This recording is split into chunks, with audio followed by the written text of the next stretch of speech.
തെലങ്കാനയിലെ മരുന്ന് നിർമ്മാണ ഫാക്ടറിയിൽ ഉണ്ടായ സ്ഫോടനത്തിൽ മരണം 44ആയി. മൃതദേഹങ്ങൾ കത്തിക്കരിഞ്ഞ നിലയിലാണ്. മുഖ്യമന്ത്രി രേവന്ത് റെഡ്ഡി അപകടസ്ഥലം സന്ദർശിച്ചു. അപകടസ്ഥലത്ത് ഇപ്പോഴും രക്ഷാപ്രവർത്തനം നടക്കുന്നുണ്ട്. അപകടത്തിൽ അതീവ ദുഃഖം രേഖപ്പെടുത്തുന്നുവെന്ന് കേരള മുഖ്യമന്ത്രി പിണറായി വിജയൻ അറിയിച്ചു. മുഹമ്മദ് റഹീസ് അതിന്റെ കൂടുതൽ വിശദാംശങ്ങളുമായി ചേരുന്നു. റഹീസ്, 44 മരണസംഖ്യയായി ഇപ്പോൾ അവിടുത്തെ ആ സ്ഫോടനത്തിൽ ഇപ്പോൾ ഉയർന്നിട്ടുണ്ട് മരണസംഖ്യ. അതിൽ നഷ്ടപരിഹാരം അല്ലെങ്കിൽ കുടുംബത്തിനുള്ള ധനസഹായം ഒക്കെ പ്രഖ്യാപിച്ചിട്ടുണ്ടെന്ന് കൂടി മനസ്സിലാക്കാൻ കഴിയുന്നു. എന്താണ് ഇപ്പോഴും രക്ഷാപ്രവർത്തനം നടക്കുന്നു എന്ന് പറയുമ്പോൾ അതെന്താണ്, ഏത് രീതിയിലാണ്?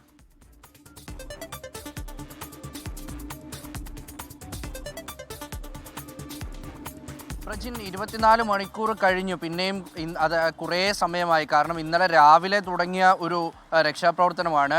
അതിപ്പോഴും തുടരുന്നു എന്ന് പറഞ്ഞാൽ ഇനിയും ആളുകളെ കണ്ടെത്താനുണ്ട് എന്നാണ് തൊഴിലാളികൾ പറയുന്നത്. അതിൻ്റെ അടിസ്ഥാനത്തിലാണ് ഇപ്പോഴും രക്ഷാപ്രവർത്തനം തുടർന്നുകൊണ്ടിരിക്കുന്നത്. ഇന്നലെ വൈകിട്ടോടുകൂടി ഏതാണ്ട് ഒരു 18 പേരൊക്കെ മരിക്കുന്ന തരത്തിലുള്ളൊരു അപകടമാണ്. അതിൻ്റെ വ്യാപ്തി അത്രത്തോളമാണെന്നാണ് മനസ്സിലാക്കിയിരുന്നത്. പക്ഷേ ഇന്ന് രാവിലെ ആയതോടുകൂടി പെട്ടെന്ന് മരണം 30-ന് മുകളിലേക്ക് കടക്കുകയാണ്.